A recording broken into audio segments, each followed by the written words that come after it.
बच्चों इस वीडियो में हम लोग सॉल्व करेंगे एनसीईआरटी जो नई वाली एनसीईआरटी है उसका एक्सरसाइज 3.1 का क्वेश्चन नंबर 2।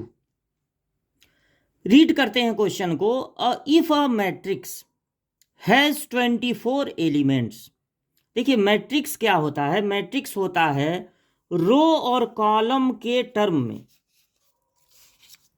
नंबर्स को अरेंज करना। जैसे यहां पर रो होते हैं हॉरिजॉन्टल और यहां पर कॉलम होते हैं।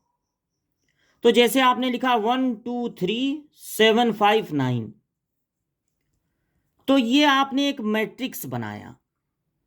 ऐसा मैट्रिक्स बनाया जिसमें 2 रो हैं और 3 कॉलम हैं। आप चाहते तो एक रो ही बनाते और 4 कॉलम बना देते, या 2 कॉलम बना देते, यहीं रोक देते, या 3 कॉलम बना देते।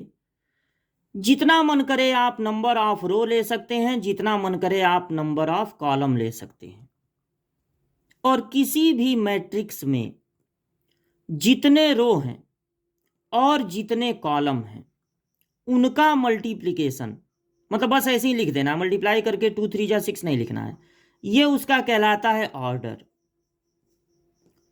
अब देखिए अगर 6 एलिमेंट हैं, 2 3 जा 6, 1 2 3 4 5 6, 6 एलिमेंट हैं, तो एक ऑर्डर ये बन सकता है 2 इंटू 3 का। फिर 3 इंटू 3 का, 3 इंटू 2 का भी बन सकता है, ऐसे भी बना सकते हैं 1 0 4 2 5 7। इसमें भी 6 एलिमेंट हैं, लेकिन इसका ऑर्डर क्या है, 3 रो और 2 कॉलम, लेकिन नंबर ऑफ एलिमेंट उतने ही हैं। तो आपसे यह पूछा जा रहा है कि अगर किसी मैट्रिक्स में 24 एलिमेंट्स हैं तो what are the possible order, क्या पॉसिबल ऑर्डर होगा। तो टोटल नंबर ऑफ एलिमेंट्स हैं 24, तो पॉसिबल ऑर्डर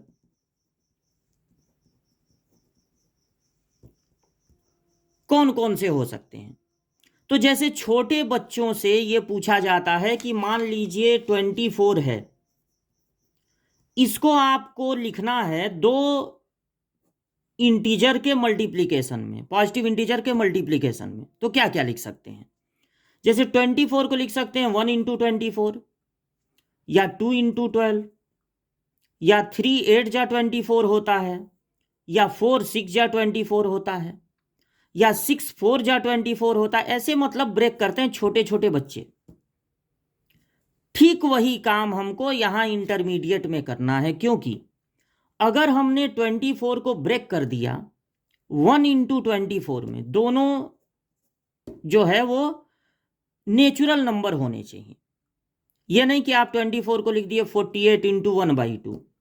1/2 कॉलम कैसे बनाएंगे, कॉलम एक नंबरिंग है ना, 1 2 3 4 5 6। तो ऐसे नहीं ब्रेक कर सकते हैं, दोनों नेचुरल नंबर होने चाहिए, जीरो का भी यूज नहीं कर सकते हैं। तो नेचुरल नंबर में इनको ब्रेक करना है। अगर आपने 24 को 1 इंटू 24 लिख दिया तो ये एक पॉसिबल ऑर्डर हो गया, ये एक पॉसिबल ऑर्डर हो गया। एक ही रो में आप 24 एलिमेंट को लिख दीजिए ऐसे करते करते, तो आपको एक मैट्रिक्स मिल जाएगी। या 2 रो में लिखिए, 2 रो में लिखिए और दोनों में 12 12 एलिमेंट लिख दीजिए, तब भी 24 एलिमेंट हो जाएंगे। तो जितने दो जो है नेचुरल नंबर के प्रोडक्ट में आप इसको ब्रेक कर पाएंगे, उतना ही पॉसिबल ऑर्डर होगा। तो देखिए इसका पॉसिबल ऑर्डर एक हो सकता है 1 इंटू 24, कॉमा 2 12 जा 24 होता है, 3 8 जा 24 होता है। मतलब आपने 3 रो बनाया और सब में 8 8 कॉलम बना दिए, 24 एलिमेंट हो जाएंगे। 4 6 जा 24 होता है। फिर वापस आप इनको उल्टा करके लिख दीजिए, 6 इंटू 4 एक अलग मैट्रिक्स होगा, 4 इंटू 6 मतलब 4 रो और 6 कॉलम एक अलग मैट्रिक्स होगा। और अगर इनको पलट देंगे 6 इंटू 4 तो वो एक अलग मैट्रिक्स हो जाएगा। 8 इंटू 3 12 2 जा 24 या 24 1 जा 24, इतने पॉसिबल ऑर्डर वाले मैट्रिक्स बन सकते हैं। अच्छा, उसी क्वेश्चन में आगे भी है, व्हाट मतलब क्या होगा इफ इट हैज 13 एलिमेंट, अगर टोटल नंबर ऑफ एलिमेंट 13 है तो पॉसिबल ऑर्डर कम होगा, क्योंकि 13 को आप ज्यादा से ज्यादा 1 इंटू 13 लिख सकते हैं, यानी एक रो 13 कॉलम 13 कॉलम, या फिर 13 इंटू 1, बस यही दो आप लिख सकते हैं। तो एलिमेंट 13 है तो दो ही पॉसिबल ऑर्डर में मैट्रिक्स बन सकता है, अगर एलिमेंट 24 है तो इतने सारे ऑर्डर का मैट्रिक्स बन सकता है, बस यही आपको आंसर में लिखना है।